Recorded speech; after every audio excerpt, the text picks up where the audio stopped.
ایک بڑھیا بیچاری بڑی مشکل سے ہامتی کامتی ٹرین کے ڈبے میں سوار ہو گئی۔ چھوٹی سی گٹری اس کے ساتھ تھی۔ اسے لے کر بمشکل وہ ایک طرف کو تھوڑی سی جگہ بنا کر بیٹھ گئی۔ یہ دو آدمیوں کا چھوٹا سا فرسٹ کلاس کا ڈبہ تھا، لیکن اس کے اندر 20 آدمی تھے۔ کوئی کھڑا تھا، کوئی بیٹھا تھا۔ جو جگہ لوگوں سے بچ گئی تھی اس میں سامان رکھا ہوا تھا۔ حالات کچھ ایسے تھے کہ کوئی کسی سے پوچھ نہ سکتا تھا کہ بھیا تم کس درجے کے مسافر ہو۔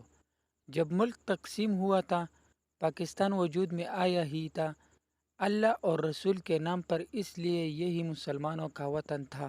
ہندوستان سے پاکستان سب کچھ چھوڑ چھاڑ کر جان بچائے کسی نہ کسی طرح پاکستان پہنچ رہے تھے۔ یہ بیچاری بڑھیا بھی اپنا سب کچھ لٹا کر نہ جانے کس طرح بچتی بچاتی پاکستان پہنچ گئی تھی۔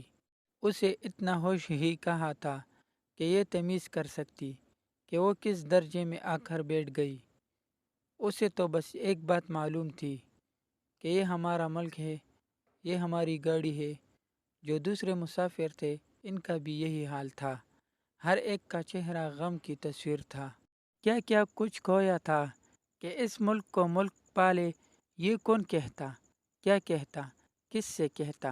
مسلسل صدمات برداشت کرتے کرتے دلوں میں ناسور پڑ گئے تھے اور زبانیں گنگ ہو گئی تھی۔ گاڑی کو پاکستان کی سرحد میں داخل ہوئے کچھ بہت زیادہ وقت نہیں گزرا تھا کہ ایک اسٹیشن پر ٹکٹ چیکر ڈبے میں داخل ہوا۔ اس کے ہاتھ میں ایک کاپی تھی۔ ٹکٹ چیکر کو دیکھ کر سب مسافروں کے دل میں خیال آیا کہ دیکھو یہ ٹکٹ چیکر کیا کرتا ہے۔ چیکر نے بڑھیا کو دیکھا تو اس سے ٹکٹ کا مطالبہ کیا۔ وہ اللہ کی بندی کسی قابل ہوتی تو کچھ کہتی۔ بے اختیار اس کی آنکھوں سے آنسو ٹوٹ پڑے۔ اس کے پاس ٹکٹ نہ تھا۔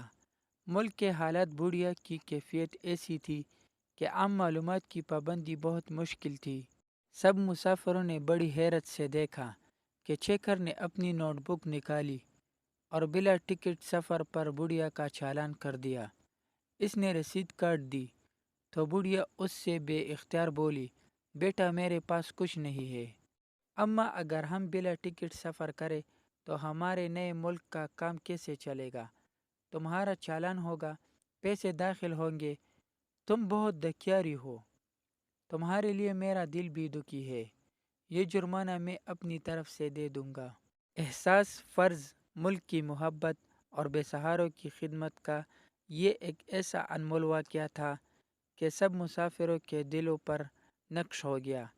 آج کوئی نہیں جانتا کہ یہ فرض شناس اور ملک دوست ٹکٹ چیکر کون تھا، لیکن دل بے اختیار کہتا ہے کہ وہ بہت بڑا آدمی تھا۔